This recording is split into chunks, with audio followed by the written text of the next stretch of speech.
Friends, welcome to your YouTube channel. Madam wow, YouTube में हम पहली बार धमाका करने जा रहे हैं। वो ये कि अकाउंट्स का हम class 12th chapter number 1 accounting for partnership fundamental start करने जा रहे हैं। अब इस चैप्टर को हम इस तरीके से स्टार्ट करेंगे, उसकी डेप्थ में जाएंगे और साथ में ऐसे क्वेश्चन सॉल्व करेंगे जो कि हमारे एग्जाम में हमारे कितने मार्क्स पक्के कराएंगे, 36 मार्क्स।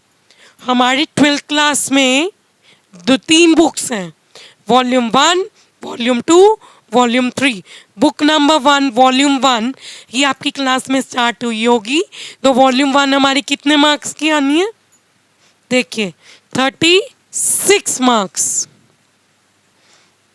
इस 36 मार्क्स को यूट्यूब पे मैडम वो आपका पक्का करवाएगी। अब हम पार्टनरशिप को इस तरीके से अंडरस्टैंड करेंगे, एक एक कंसेप्ट भी समझेंगे टीएस गरेवाल का, और अनसॉल्व क्वेश्चंस इस यूट्यूब लेक्चर्स में आपको करवाए जाएंगे। So keep watching my videos and till the end. इसके पार्ट्स होंगे chapter number 1 accounting for partnership fundamentals के। सो देखिए और कंसेप्ट को अच्छे से अंडरस्टैंड करिए। तो चलिए आइए हम इसको स्टार्ट करने से पहले टीएस गरेवाल क्या सेशन स्टार्ट करने से पहले हम सिंपल वर्ड्स में पार्टनरशिप का मीनिंग जानते हैं। कि देखिए एक इंस्टीट्यूट मैं रन कर रही हूँ, अभी मैं अकेली रन कर रही हूँ। मैंने सोचा कि मैं तो पढ़ाती हूँ अकाउंट्स इकोनॉमिक्स, मैं 2 टीचर और रख ले तो एक फिजिक्स पढ़ाएगा और एक केमिस्ट्री पढ़ाएगा। अब हम तीनों टीचर्स ने, Kiran ma'am, Sheetal ma'am and Seema ma'am, हम तीनों टीचर्स ने मिलकर एक पार्टनरशिप कर ली कि मैं अकाउंट्स इकोनॉमिक्स की, मैं Kiran ma'am and Sheetal ma'am and Seema ma'am, ये तीनों टीचर्स, एक फिजिक्स की एक केमिस्ट्री की, तो हम तीनों टीचर्स ने पार्टनरशिप कर ली कि हम मिलकर इंस्टीट्यूट को रन करेंगे। अब क्या हुआ कि हम तीनों ने क्या किया कि अपनी ओरली भी कर ली और बीच में शीतल मैम ने बोला कि मैं रिटर्न पार्टनरशिप की टर्म्स एंड कंडीशंस रिटर्न करवाऊंगी। अब जो शीतल मैम ने टर्म्स एंड कंडीशंस रिटर्न करवाई कि हम तीनों के बीच में कितना प्रॉफिट शेयर होगा, किस पार्टनर को कितनी सैलरी मिलेगी, कौन सा पार्टनर कितना पैसा बिजनेस में लगा रहा है, और अगर कोई पार्टनर बिजनेस से पैसा ड्राइंग्स करता है तो वो कितना इंटरेस्ट पे करेगा। तो ये सारी हमने लिखा पढ़ा कंडीशंस को, एक टर्म्स एंड कंडीशंस को हमने तीनों ने अग्री कर लिया और इसको रिटर्न डाउन कर दिया। तो जब हमने इन सारी कंडीशंस को रिटर्न डाउन किया वो एक डीड बनी, उस डीड को हम क्या कहते हैं, पार्टनरशिप डीड। तो कब क्या हुआ कि जब हमने तीनों ने डीड बना ली तो उसको हम बोलेंगे पार्टनरशिप डीड। तो पार्टनरशिप का मतलब होता है कि partnership means is defined as जब 2 या 2 से ज़्यादा पार्टनर्स मिलकर अग्री करते हैं, जैसे कि Kiran ma'am, Sheetal ma'am and Seema ma'am, इन तीनों ने पार्टनरशिप कर ली और अग्री कर गए कि हम तीनों मिलके काम करेंगे, या फिर ओनली किरण मैम काम करेगी, Seema ma'am and Sheetal ma'am only assignments बनाएंगी और इन्वेस्ट करेंगी मेरे इंस्टीट्यूट में। 2 काम हो गए, या तीनों काम करेंगे या फिर एक पार्टनर काम करेगा, बाकी की ओनली इन्वेस्ट करेंगे। तो इस एसोसिएशन को, इस सारी मन ने जो एसोसिएशन की, इसको हम क्या बोलते हैं, पार्टनरशिप। तो देखिए समझिए इसको और आगे हम समझते हैं। देखिए अब now meaning and definition of the partnership.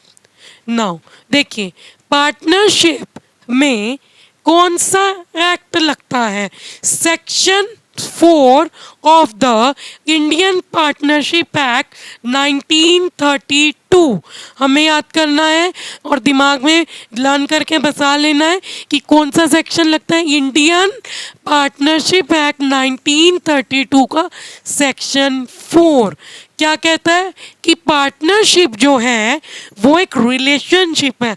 अब एक रिलेशनशिप एस्टेब्लिश हुआ था किरण ma'am, Sheetal ma'am, Seema ma'am के बीच में, वो क्या है, पार्टनरशिप। अब कि वो ये रिलेशन है हम तीनों के बीच में कि हम मिलकर अग्री कर गए तीनों कि हम प्रॉफिट शेयर करेंगे। प्रॉफिट ही नहीं, अगर किसी साल या किसी सेशन में बच्चे नहीं आए तो हम मिलकर क्या शेयर करेंगे, लॉस भी।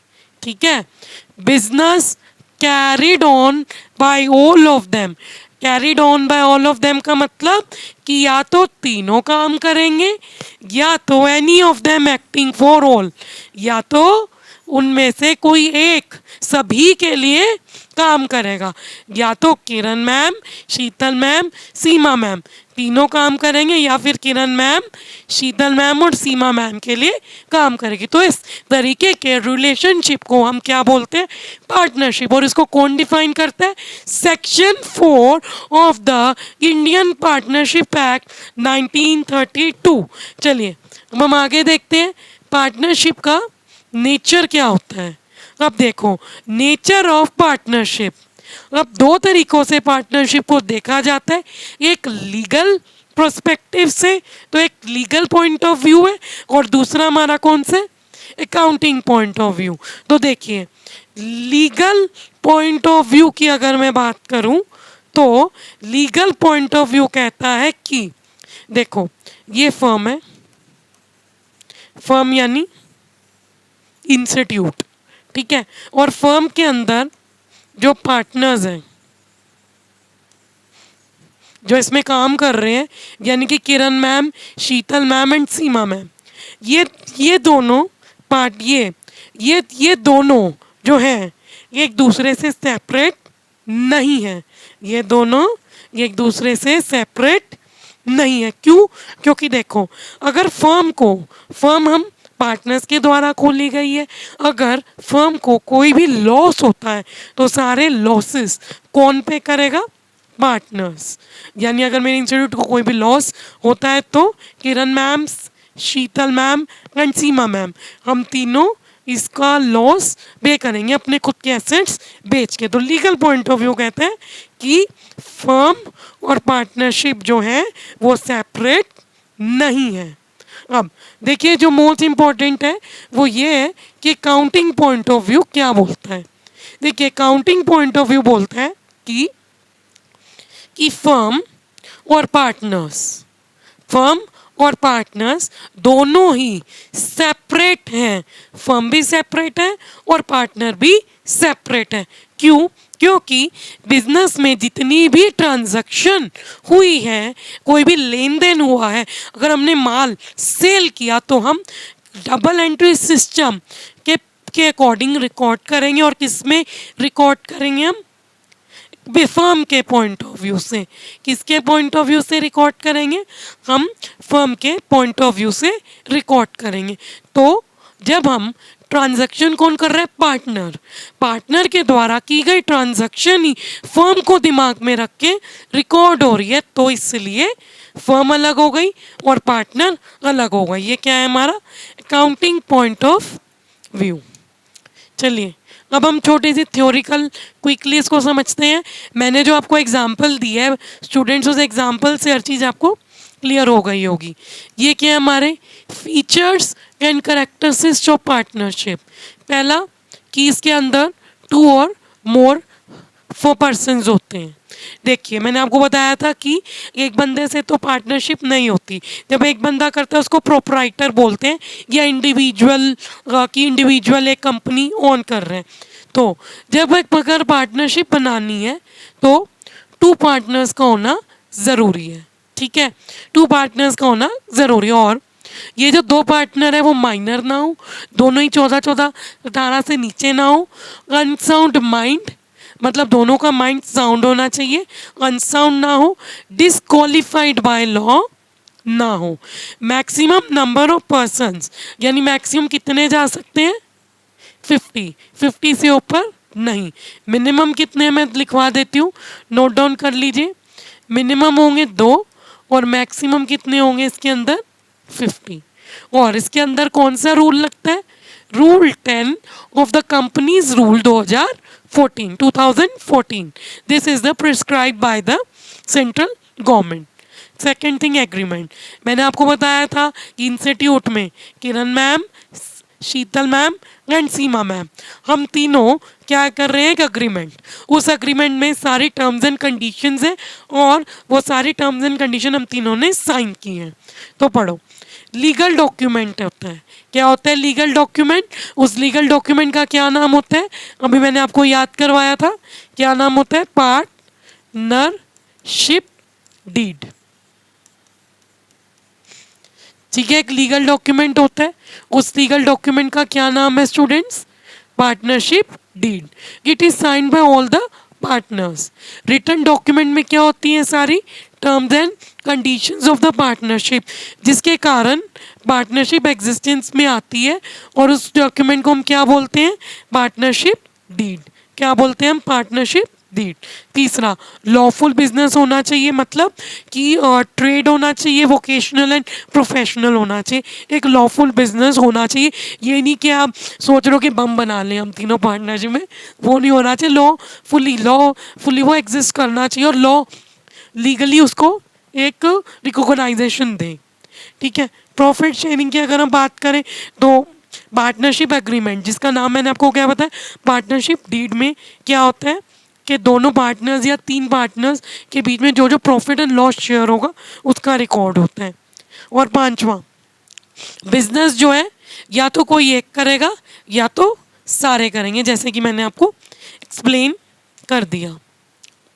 नेक्स्ट स्लाइड पे अगर हम आए तो इसके अंदर मैंने है rights of a partner.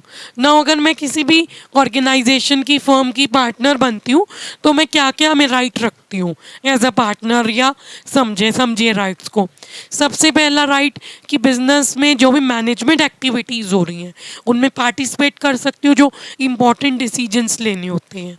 To be consulted about the affairs of the business, मतलब कोई भी बिजनेस में अगर कोई काम चल रहा है तो उस काम को लेके मेरे एडवाइस ली जाएगी। ठीक है, to inspect the books of accounts and have a copy of it. मैं any time as a partner I have right to inspect the books of accounts. मैं किसी भी टाइम बुक्स ऑफ अकाउंट्स को inspect कर सकती हूँ, देख सकती हूँ, और उसकी कॉपी भी अपने रिकॉर्ड में रख सकती हूँ। प्रॉफिट एंड लॉसेस शेयर करना, जो जो रेशो हमारी एग्रीड है, यानी तीनों पार्टनर्स के बीच में हमने मान लिया कि मैं हिस्सा लूँगी 20%, वो लेगा 30 और वो लेगा 40% का, तो एग्रीड रेशो है कि उस रेशो में प्रॉफिट तो मिलेगा ही मिलेगा। अगर लॉस होगा तो लॉस हमें प्रॉन करना पड़ेगा। Fifth, interest on loan. देखो, अगर मैंने बिजनेस को कोई मतलब अपनी कोचिंग में पैसों की ज़रूरत थी तो मैंने एज अ पार्टनर क्या किया, लोन दे दिया कोचिंग के लिए। तो अगर कोचिंग के लिए मैं लोन दूंगी तो मैं तो अपना एज अ लोन दे रही हूँ, तो बदले में मुझे इंटरेस्ट मिलेगा। कौन देगा इंटरेस्ट? मेरा कोचिंग। तो ये जो मेरा इंटरेस्ट है, इंटरेस्ट ऑन लोन है, वो मिलेगा पार्टनर को।